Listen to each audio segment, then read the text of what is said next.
Olá, nesse episódio do Matutano, nós daremos ênfase à história da população negra em Goiás, no contexto de diáspora, analisando, qual é o impacto da escravidão, do racismo estrutural nas representações sobre as mulheres negras e sobre o lugar social que essas mulheres ocupam. A conversa de hoje é com a vereadora Helenísia da Mata, vereadora na cidade de Goiás, o antigo Arraial de Santana, que demarca a história da região, a história do estado de Goiás. Helenísia da Mata é professora negra e quilombola, e na ocasião de hoje nós vamos dialogar sobre as resistências e enfrentamentos do povo negro na luta pelo território, pelo acesso à educação e as perspectivas de desenvolvimento social.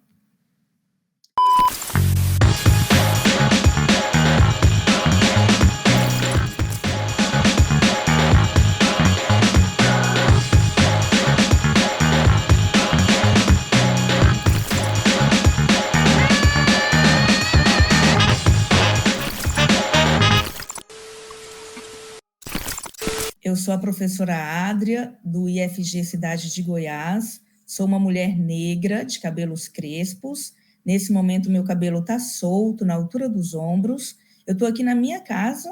Ao fundo, a gente tem uma estante com livros e com plantas.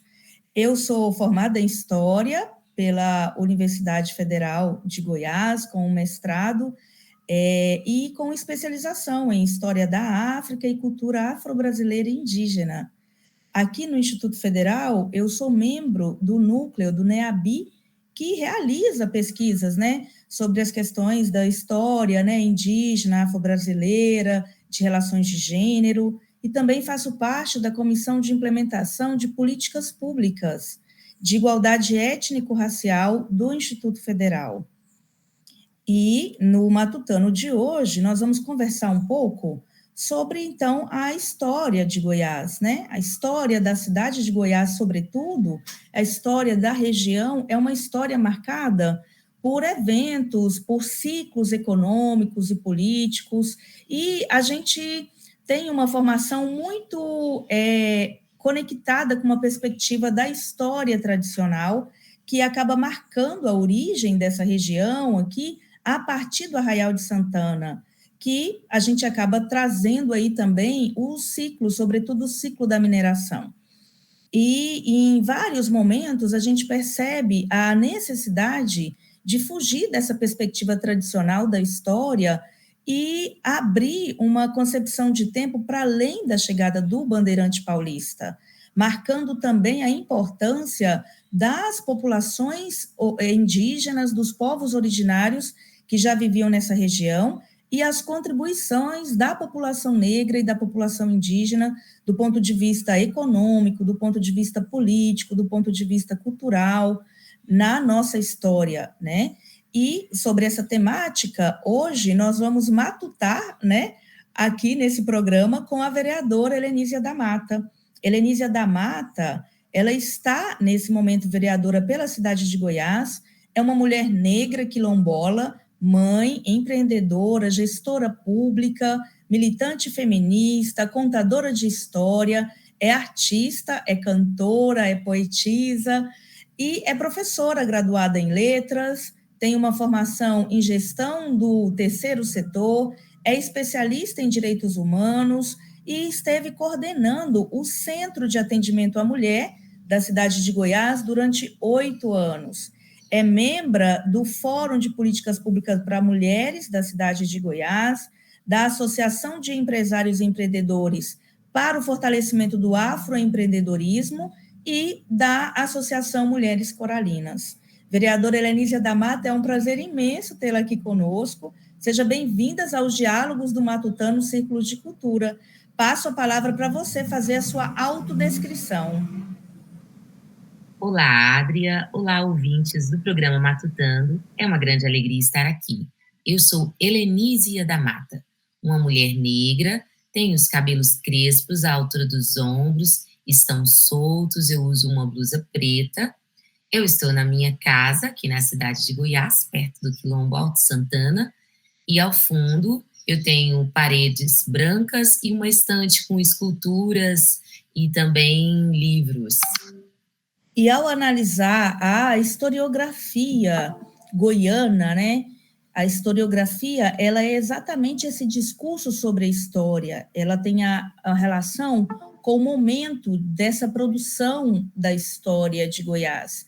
Ao analisar essa historiografia, a gente percebe a ênfase que é dada aos diferentes ciclos econômicos, políticos, as forças das famílias representantes da elite, o contexto da transferência da capital, e mais recentemente a gente tem conhecimento, a gente tem observado nessa historiografia regional alguns recortes mais específicos sobre o contexto da escravização, sobre a importância de trazer as contribuições da população negra, indígena e das mulheres para a história. Nós conhecemos importantes obras que colaboraram para desenhar o que é o pensamento social goiano atual, que é herdeiro dessas obras, né? Para citar, por exemplo, a gente tem o Luiz Palacinho, um historiador de referência, que vai estudar um pouco aí sobre a história da capitania de Goiás, o ciclo da mineração, e é Luiz Palacinho que vai dizer para a gente que não existiu nenhum arraial que não tivesse a sua sombra, no contexto ali, um quilombo. Então, todos os arraiais tiveram seus contextos de resistência dessa população negra escravizada. E aqui, na cidade de Goiás, não é diferente. Então, aqui, que foi o Arraial de Santana, né, que tem esse contexto da mineração, tem também a presentificada essa população negra que resiste e que enfrenta, né, cotidianamente. Entre as obras, então, a gente tem o próprio historiador martiniano José da Silva, que vai trazer um livro aí de referência que é Sombra dos Quilombos, na década de 70. A gente tem Gilca Vasconcelos Ferreira de Sales, que vai trazer uma obra intitulada Economia e Escravidão na Capitania de Goiás. E aqui, no Matutano de hoje, a gente traz uma problematização, né, uma crítica a essa historiografia que é herdeira do contexto de análises, de reflexões sobre o impacto, às vezes, que era lido como negativo ao contexto da mestiçagem. Todo o esforço do Estado brasileiro para misturar as raças com o intuito de que, ao final, o resultado da mistura dessas raças fosse o processo de embranquecimento, a gente percebe, então, como é que se liam de forma negativa a participação da população negra e da população indígena, né, e justificando, inclusive, o atraso social.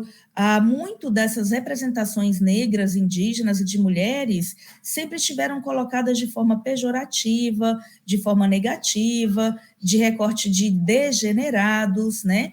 E ao longo dessa história não se contava, né, os contextos de resistência, de estratégias de sobrevivência, de estratégias de enfrentamento e de negociações dessas populações que estão hoje presentes, resistindo, enfrentando e se consolidando também em seus projetos de sociedade.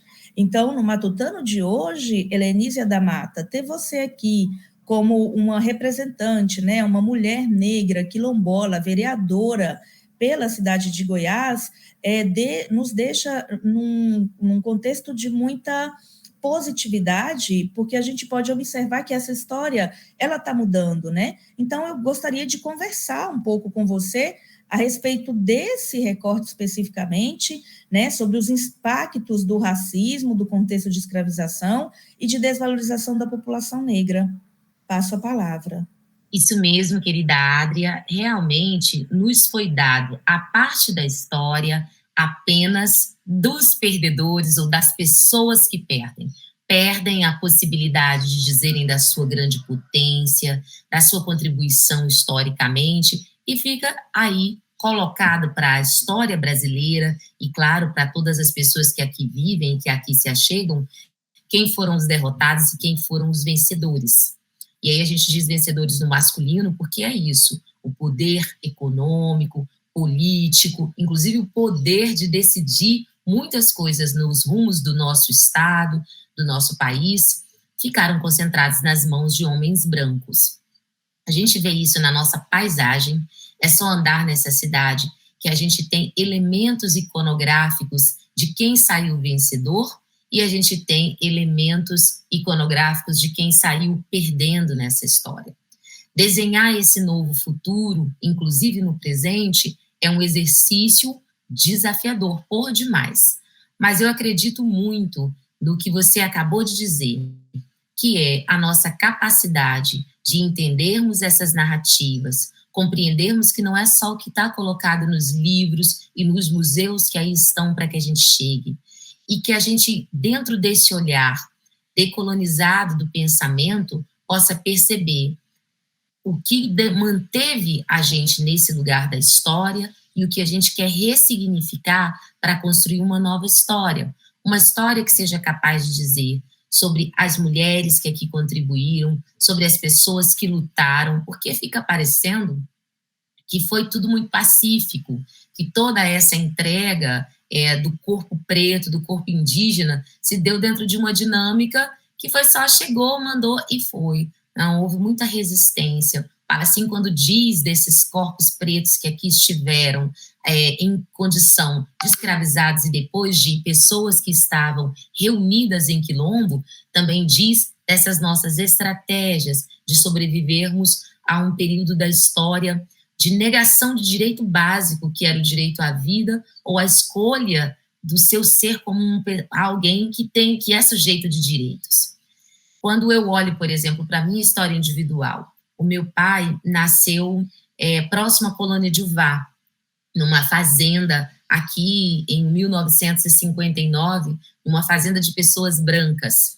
E quando eu vejo esse processo, por exemplo, de migração lá para o quilombo, da família dele, lá para o quilombo de Matrinchã, reconhecido recentemente, eu posso ver a partir da minha história como outras pessoas pretas estão também contidas nessa parte da minha história, de pessoas que estiveram com a sua força de trabalho, com a sua vida colocada a favor do acúmulo de riqueza para as pessoas que já tinham dinheiro, que já tinham poder, que já tinham potência, e como elas foram literalmente deixadas de lado. Ocupar o território para poder produzir, como a minha bisavó ocupou, como o meu bisavô ocupou, para poder ter economia de subsistência, foi tecnologia de resistência para que eu pudesse chegar hoje, em 2022, e estar vereadora nessa mesma cidade, que somente em 2020 elege uma primeira mulher para um lugar que é um lugar de poder.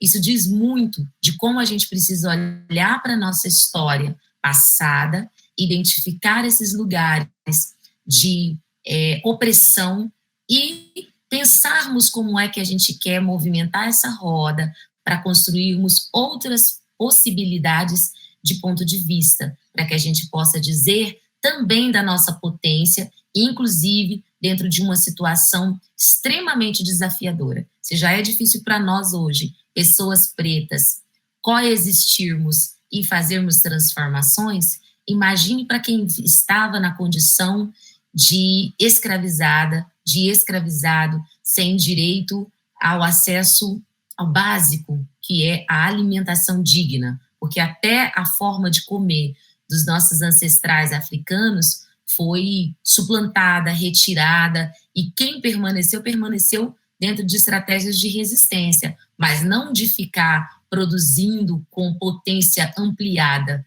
mas era assim, o que é que eu faço para hackear o sistema e permanecer com vida e um mínimo de energia para manter, eu digo mínimo de energia porque se você está tirado do seu lugar de afeto, do seu lugar de produção, só sobrava o seu corpo mesmo, para guardar um pouco da memória de onde se vem, para guardar um pouco de estratégia para sobreviver a esse período tão desafiador. Olhar para o passado com esse olhar de entender as opressões que nós vivemos, mas também as estratégias de sobrevivência, é fundamental para que a gente possa traçar novos caminhos para nós que aqui estamos e para quem vem depois de nós.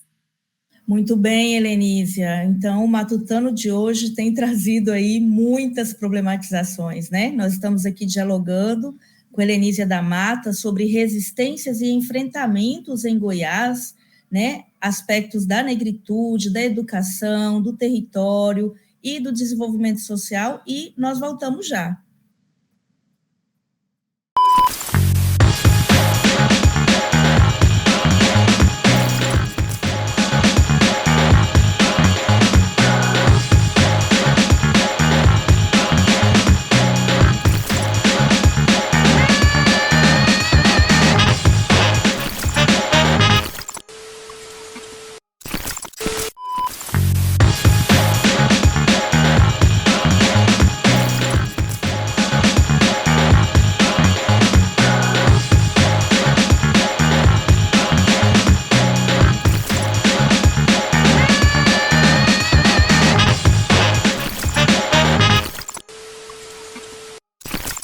No bloco anterior, nós dialogamos, né, com Helenísia da Mata a respeito do lugar do povo negro na história de Goiás e a importância do combate ao silenciamento sobre esse povo, sobre esse segmento e o segmento indígena, e a atualização das representações sobre esses corpos e essas subjetividades.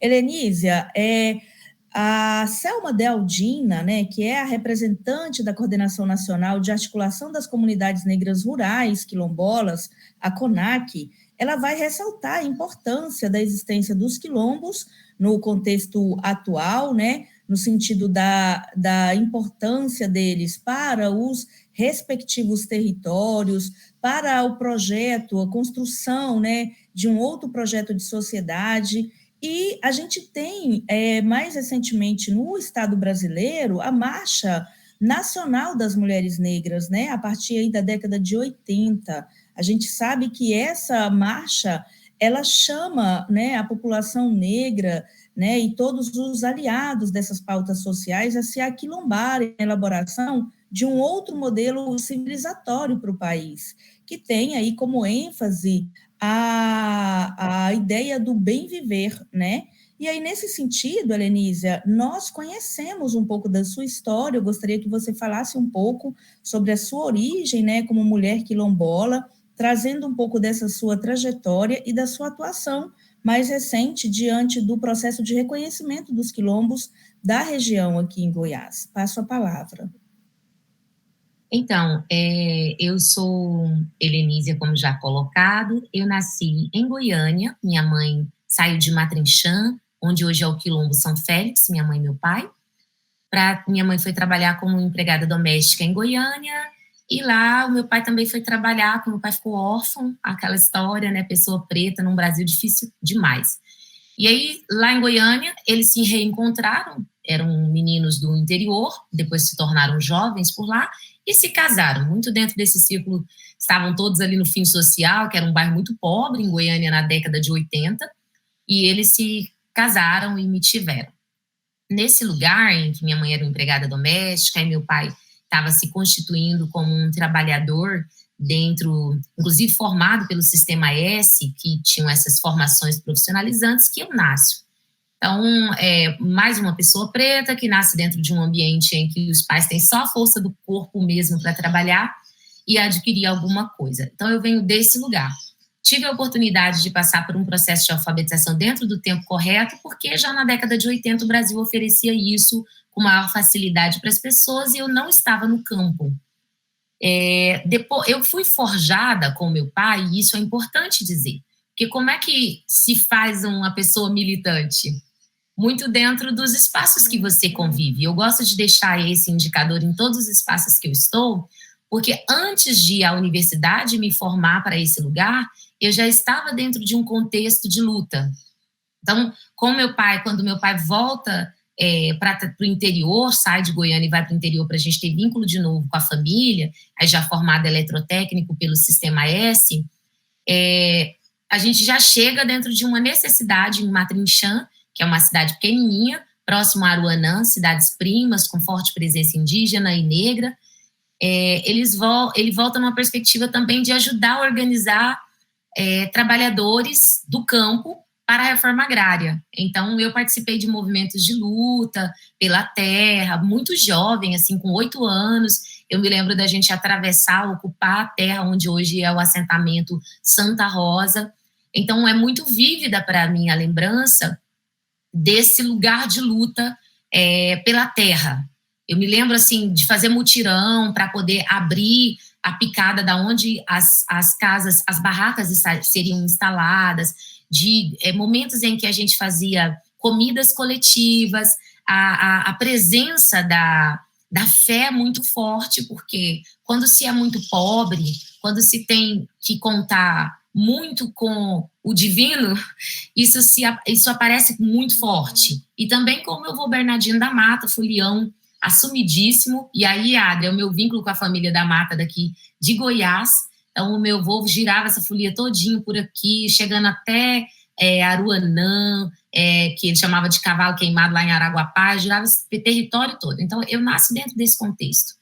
Então, antes da universidade, da escola me chamar para esse bojo de luta, eu já vivia a luta pela terra, eu já vivia a igreja como um espaço de cultura, de formação. Então, como é que eu aprendo a cantar? Não é uma escola de música. Eu aprendo a cantar dentro dos cantos religiosos, como muitas outras pessoas negras e indígenas aprenderam a cantar. A gente não frequentou escola de música. E capoeira, a vivência da capoeira com meu pai, que aprendeu a jogar capoeira para sobreviver em Goiânia. Ele falava, eu jogo capoeira de rua, não era aquela capoeira de pensar filosoficamente, mas era a capoeira que mantinha ele vivo para levar as roupas da lavadeira, que era a tia que criou ele, e voltar com o dinheiro sem ser roubado. Eu sou uma sobrevivente historicamente. E eu aprendi que a organização era a única possibilidade de transmutar algumas realidades. Então, eu já entro dentro desse processo de formação, aí eu venho adolescente para Goiás novamente, e estudo no Jubé e no Liceu, já com a possibilidade de cantar, e o povo, tem uma menina adolescente ali que ela canta, tem uma menina adolescente ali que ela declama poema, e eu comecei a cavar um espaço de voz a partir da arte aqui nessa cidade. E à medida que as pessoas me deixavam cantar e declamar no lugar, eu fui cavando esses espaços e me conectando com pessoas de luta aqui em Goiás. E assim eu comecei a me engajar com outros movimentos, não só os que a minha família tinha me dado, mas também outras possibilidades. E a Raimunda Montello, uma psicóloga, professora do Estado, do Estado de Goiás, foi uma figura muito importante para eu entender a potência de luta coletiva. Depois disso, eu começo a me envolver com o coletivo de estudantes negros, o Cambenas, da UFG, com o Alex Hatz, e começo a tecer essas teias maiores de movimento negro no estado de Goiás. De modo que, ao longo do tempo, eu cheguei até a CONAC, com Selma Dealdina, com a Versilene, com essas mulheres que pensam não mais só o estado de Goiás, não mais só a cidade de Goiás, mas o Brasil. E aí eu comecei a perceber a necessidade de ajudar a construir aqui em Goiás também visibilidade para esses territórios negros, e é nesse momento que eu te conheço, ali por volta de 2016, 2017, quando a gente começa a pensar, eu me lembro até hoje de te parar no Chafariz de Calda, perto de onde hoje é o UFG, o campus Santana, e falar, Adria, nós estamos começando a pesquisar sobre como organizar a certificação quilombola do Quilombola de Santana, e você foi uma das figuras que mais vibrou com a possibilidade de isso ser realizado. Então, foi assim, aí depois já com a Marta, com a Lucilene Calunga, que a gente veio visitando o território e buscando caminhos para construir um texto que pudesse dizer que em Goiás tinha um quilombo. Daí eu procuro a Fernanda, que já tinha estudado comigo lá no liceu, no ensino médio, e a partir desses lugares a gente começa a escrever a história que a gente sabia de memória, para buscar de fato e de direito o reconhecimento de um território quilombola.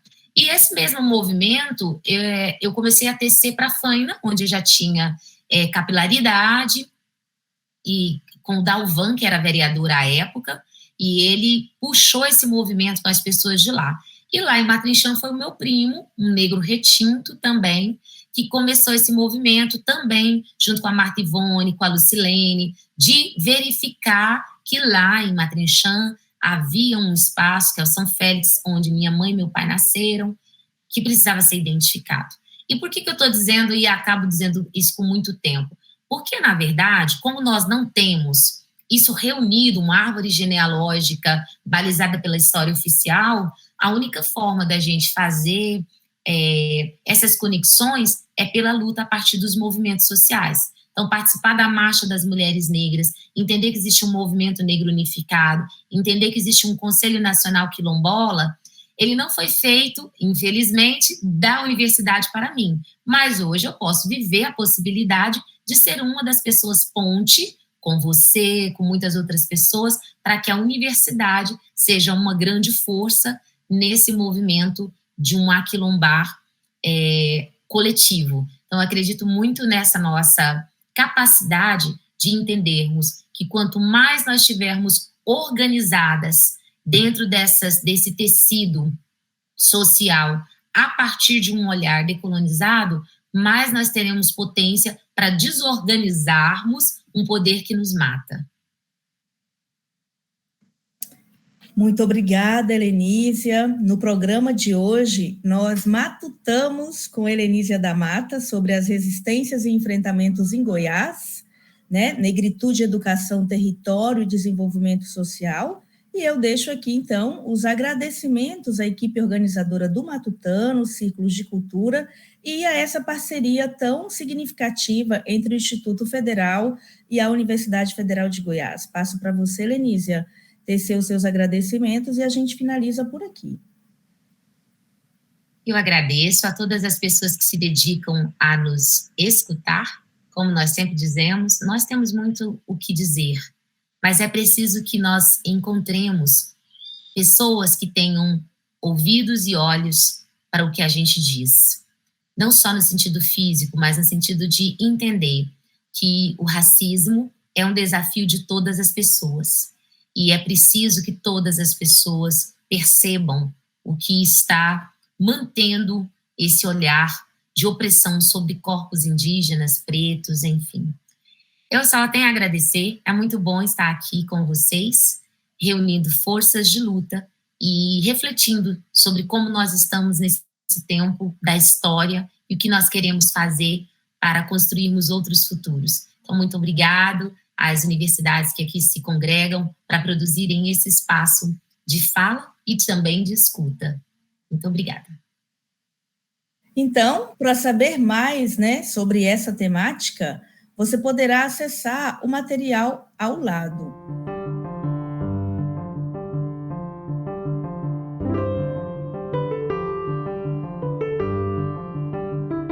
Inscreva-se e venha matutar conosco nesta temporada do Matutano Círculos de Cultura.